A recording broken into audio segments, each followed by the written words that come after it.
Salut et bienvenue sur ma chaîne. Je vais vous montrer aujourd'hui comment configurer l'Era Touch pour pouvoir jouer en live. C'est parti!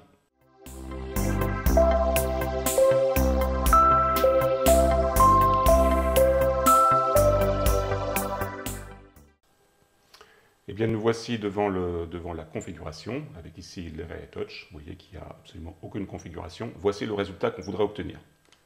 Je vais chercher ici la configuration dans la mémoire 16.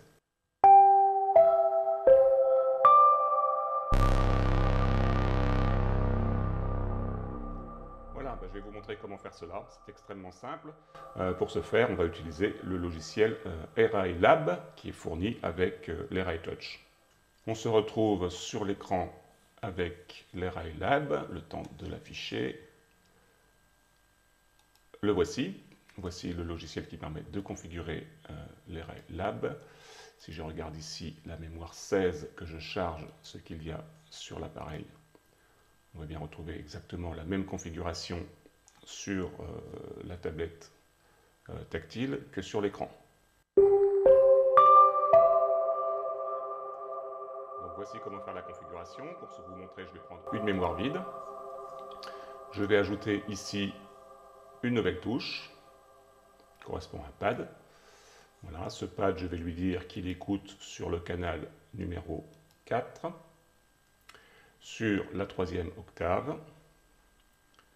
Je vais également afficher la prévisualisation. Voilà.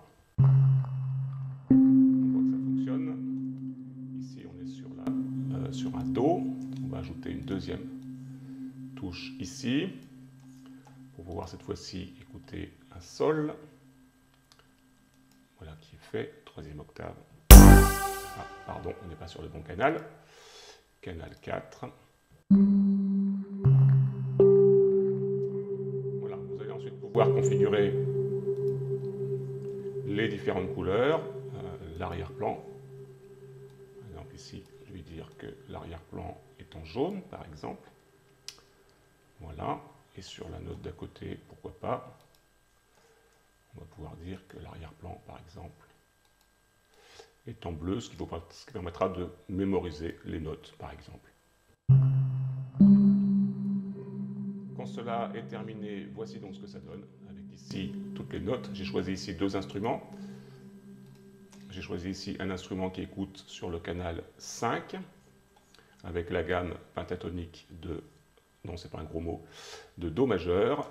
On écoute ici sur le canal 4, avec 4e octave, et ici sur le canal 4 toujours, 5e octave.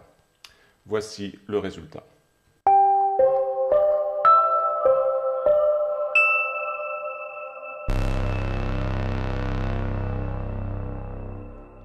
Une dernière petite chose à faire consiste à transférer le résultat de cette configuration vers l'Era Touch. Pour ce faire, on va lui demander de pousser le résultat. Voilà, push, la sauvegarde se fait. Et ensuite, votre Era Touch pourra fonctionner en mode autonome sans le logiciel Era Lab. Voilà, que j'enlève ici et on retrouve ici ma session Ableton Live avec les différents instruments. Eh bien, regardons ce que ça donne sur une séance de jeu réelle.